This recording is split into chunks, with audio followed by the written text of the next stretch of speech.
Hello everyone, in this video I'm going to show you how to use Chase points to pay credit card.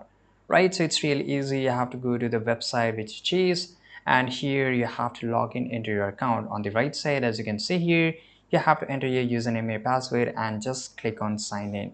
Then you have to go to the navigate to the rewards section and view your current point balance. This section might be labeled as the ultimate reward or similar, something like called rewards, right? And once you are there, go to your credit card account. From your account dashboard, go to the credit card account you want to pay. Look for an option that allow you to redeem points for statement, credit, or payments. And after that, choose the option to pay your credit card bill using points. Specify how many points you want to use.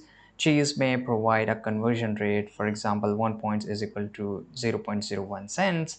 And after that, after you can confirm the redemption and you can just redeem your points. Right, so this is how you can do it. I hope you found this video very useful and subscribe.